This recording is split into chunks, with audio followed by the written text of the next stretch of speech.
السلام عليكم ورحمة الله وبركاته. أحبائي جماهير النادي الأهلي، أعظم جمهور لأعظم نادي في الكون، تحياتي لحضراتكم، والتحية المرة دي سوبر. في البداية عاوزكم تتخيلوا معايا لو كان الزمالك فاز بالسوبر المصري، لكن الحمد لله ربنا كريم، والأهلي قدم مباراة كبيرة وقدر إن هو يفوز بالبطولة. وهتقول لي مباراة كبيرة إزاي؟ هقول لك بالأرقام والإحصائيات. الأهلي بالفعل قدم مباراة كبيرة جدا، لكن قبل ما نتكلم عن المباراة بإيجابياتها الكتيرة قوي وسلبياتها البسيطة، حابب بس أسلط الضوء على عدد من اللقطات مهم جدا إن احنا نلقي الضوء عليهم. اللقطة الأولى كانت لقطة وسام أبو علي أثناء تسديد ضربات الترجيح. هي دي النوعية اللي احنا بنتمناها في النادي الأهلي.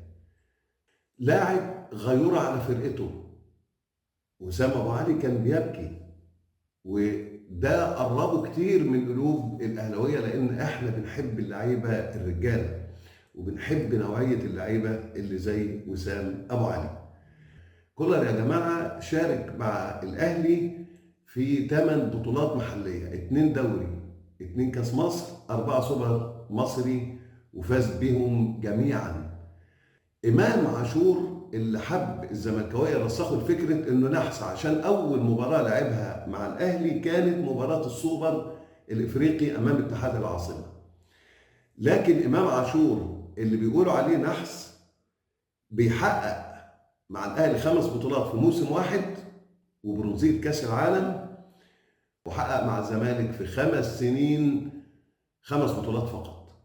وعلى فكره ما خدش اي بطوله افريقيه، كانت البطولات كلها محليه. لو هتكلمنا عن النحس، تعالى اكلمك انا واقول لك مين النحس الحقيقي. النحس الحقيقي بالشواهد وبالارقام هو الاسطوره بتاعكم. عاوز بس اقول لك انه طوال تاريخه ما شاركش في اي ضربات ترجيحيه للزمالك الا 3 مرات. اول مره كانت امام سيمبا التنزاني 2003 في دور ال 16، وكانت الضربه الحاسمه بتاعته اما يكمل الزمالك واما يخرج من البطوله، وضيعها شيكابالا وخرج الزمالك من دور ال 16. تاني مره سنه 2023 السنه اللي فاتت، وضيع ضربه جزاء امام بيراميدز، وبيراميدز صعد للنهائي وفاز بالبطوله لاول مره في تاريخه، اللي هو كله على بعضه 5 سنين، والفضل في الاول يرجع للاخ الاسطوره شيكابالا.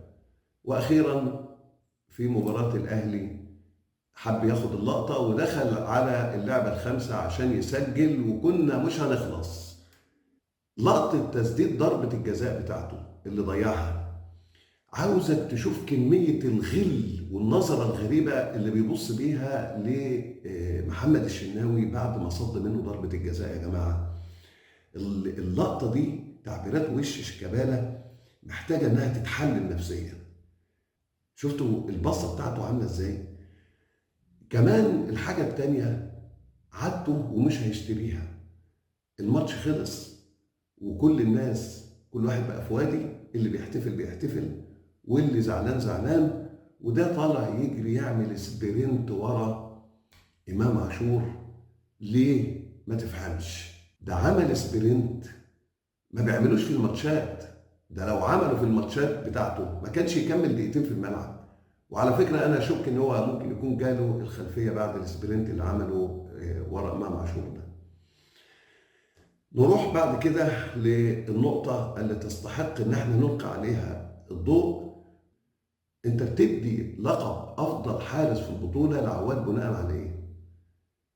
عواد وقف ماتش قدام بيراميدز ودخل في مرماه هدف، وكان سبب في تأهل فريقه لنهائي البطولة. لكن الشناوي حافظ على نظافة شباكه في المباراة النهائية، زائد انه كان سبب في ان فريقه يفوز بالبطولة. يبقى المنطق بيقول ان هو اولى باللقب، وخاصة ان هو فاز كمان بلقب رجل المباراة. زيزو كمان، زيزو عمل ايه؟ عمل ايه عشان يفوز بلقب افضل لاعب في البطولة؟ الاولى ان اللي ياخد افضل لاعب في البطوله اللي كان سبب في فوز فرقته بكاس البطوله، مثلا طاهر محمد طاهر، اللي لولا الهدفين اللي سجلهم ما كانش الاهلي يتاهل لنهائي البطوله. هي التوازنات، وهي جبر الخواطر، وهي توصيات الشركات الراعيه زي ما عملوها في مونديال الانديه زمان، وحرموا ابو تريكه من لقب افضل لاعب، واكتفوا بمنحه كاس الهداف، لانه كان لقب رقمي ما كانش يقدروا يغيروا او يلعبوا فيه، ومنحوا لقب افضل لاعب لميسي. واخيرا علشان ما اطولش على حضراتكم، نروح لاخر نقطه وهي الاهم في هذا الفيديو، والحديث عن المباراه بايجابياتها الكتيره جدا وسلبياتها القليله جدا، والعين على العين. اولا هنرجع للسؤال اللي طرحناه في البدايه: هل الاهلي قدم مباراه كبيره؟ طبعا الاهلي قدم مباراه كبيره جدا، كان فقط ينقصها التهديف. لكن تعالوا كده نبص لارقام الاهلي في المباراه. الاهلي نسبه الاستحواذ بتاعته كانت 58% مقابل 42% للزمالك. هل الاستحواذ ده كان بدون فاعليه؟ لا، كان بفاعليه، بدليل ان الاهلي سدد 23 تسديده على مرمى الزمالك مقابل 10 تسديدات فقط. كمان الاهلي مرر 551 تمريره مقابل 411 تمريره للزمالك، بفارق 140 تمريره. شوف قد ايه الاهلي كان مسيطر. الاهلي كان له في الشوط الاول 4 هجمات ب4 اهداف، زائد هجمه لامام عاشور، يبقى 5 هجمات. مقابل كام للزمالك؟ 0.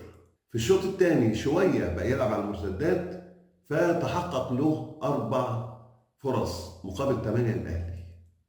طيب لو احنا جمعنا الفرص دي زائد اخر فرصتين، واحده للاهلي وواحده للزمالك في الشوط الرابع، يبقى انت بتتكلم عن 14 فرصه للاهلي مقابل 5 للزمالك. لو قلنا كده بالتقريب 25% هيسجلوا من الاهلي مقابل 25% للزمالك، بالتقريب يبقى انت بتتكلم عن ان النتيجه تنتهي حوالي 6-1 او 7-2. يبقى الاهلي لعب مباراه كبيره. الفرص اللي ضاعت دي كلها وصلتك لركلات الترجيح. هل انت ضامن ركلات الترجيح؟ ملهاش كبير.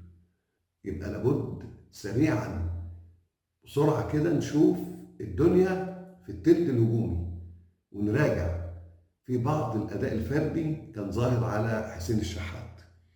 امام عاشور كل كوره بياخدها عنده كده اشارات عقليه ان انا اجري، اراوغ، اهيأ، اسدد. دماغه ما فيهاش ان انا مرر وباصي. يبقى احنا لعبنا ماتش كبير، ماتش قوي، ماتش كويس، كان ينقصه الاهداف، ودي حته بتاعه كولر وبتاعه اللاعبين. محتاجين تركيز، محتاجين هدوء ناحيه المرمى، محتاجين لعب جماعي، محتاجين اثار قدام المرمى.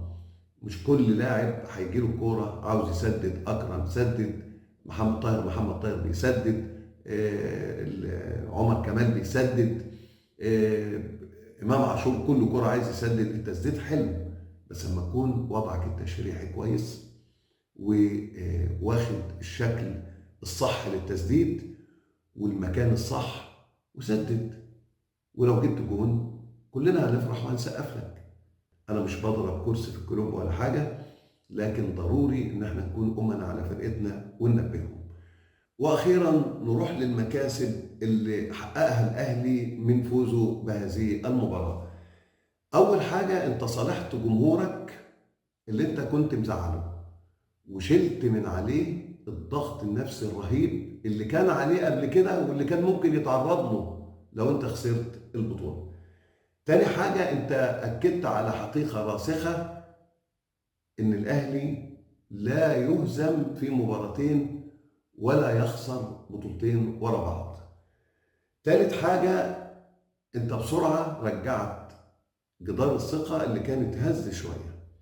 ولو كنت خسرت المباراه دي الجدار ده كان هيحصل فيه شرخ كبير، كان هيبقى له تداعياته السلبية الخطيرة. انت كمان قضيت على فكرة ان الزمالك اي مباراة بتنتهي بركلات الترجيح بيكسبها، وكان ممكن يترسخ لفكرة سلبية ان الاهلي اي مباراة بتنتهي بركلات الترجيح بيخسرها. انت قضيت على الفكرة دي تماما.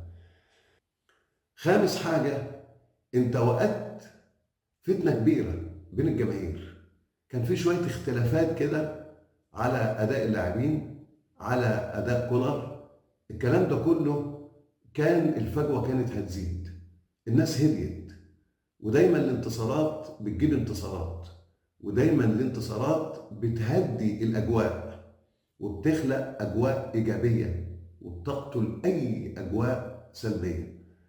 أنت أنقذت الأهلي بفوزك ده من الحاقدين والكارهين والمتربصين بالنادي الأهلي وبالكابتن الخطيب. فالحمد لله على الفوز، وآخر مكسب أنت حققته بخلاف ال 250 ألف دولار، ربنا يبارك. أنت حققت مكسب كبير وهو الدافع المعنوي اللي هياخده اللعيبة والجماهير قبل مواجهة العين الإماراتي في بطولة الانتر كونتيننتال، والعين على عين. وزي ما كنت متفائل بالفوز على الزمالك قبل مباراة السوبر وقلت لكم إن شاء الله هنحتفل بعد المباراة، أنا كمان المرة دي متفائل بإذن الله إن احنا نلعب مباراة كبيرة أمام العين الإماراتي ونحقق الفوز، ونحتفل بإذن المولى عز وجل بفوز الأهلي في هذه المباراة، ودايما انتصارات أهلوية ودايما أفراح جماهيرية، والأهلي دائما فوق الجميع. تحياتي لحضراتكم وانتصارات دائما للأهلي بإذن الله.